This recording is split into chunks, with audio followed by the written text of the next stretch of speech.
3.5 months ago, the price of Theta was $3.50, but at the time of recording, it's now $1.40. That's a 60% drop. So what's the deal with that? Hey folks, welcome back to the channel. Hope you're all having a fantastic day. Let's get straight into it. Theta is down 60%. Obviously that's not great. But really, the more important thing to look at is how Theta has performed compared to the rest of the market during that period.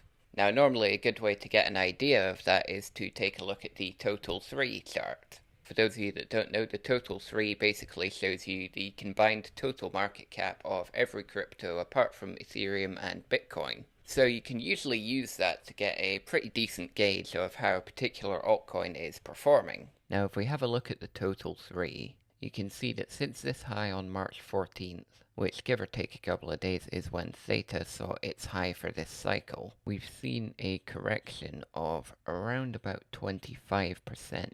So in theory, that tells us that Theta underperformed the rest of the market by around 33% during that time period. But that doesn't really tell us the whole story, since that's taking the average of every altcoin, but some have much higher market caps than others, leading to lower volatility. Since they take up a majority share of the market, that's not necessarily the data we're looking for. So what we can do instead to get a more relevant picture for our situation is compare the performance of the 10 closest tokens to Theta in terms of category and market cap, 5 from either side, and take the average performance between them, which I've taken from the top of the candle body on the 14th of March, all the way down to the current price, and the average for those 10 coins over that period was roughly minus 53.7%, whereas Theta was minus 58%, which is certainly a lot closer than the Total 3 would suggest. So when we take that into account, Theta hasn't actually performed that badly compared to its closest rivals. Although that still doesn't mean it's done well either. It definitely hasn't done well. Now that might come as a bit of a surprise to some people, when you consider that just recently we had the launch of the Theta Edge Cloud, which was supposed to be this great big revolutionary thing.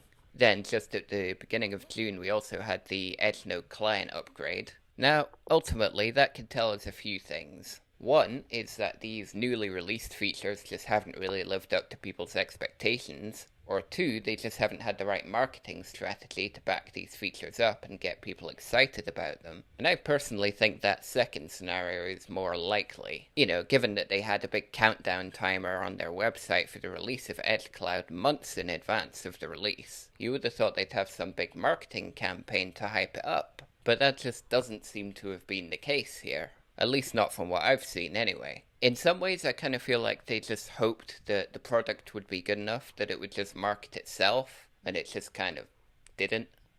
And I think a possible reason for that is, around the time that the Edge Cloud launch was happening, around the beginning of May, the altcoin market on a whole had already seen the start of this correction that we've been having over the last few months. And generally, you don't want to be advertising and marketing too much when the market is on a downtrend, because then you're effectively shouting into the void. Interest in altcoins on a whole was down at that time, which means trying to start some big advertising campaign would just have been a waste of resources. So it could easily be that this was just a case of unfortunate timing on their part, since obviously they planned that release date months, probably years in advance, and unfortunately it just didn't work out the way they really hoped it would.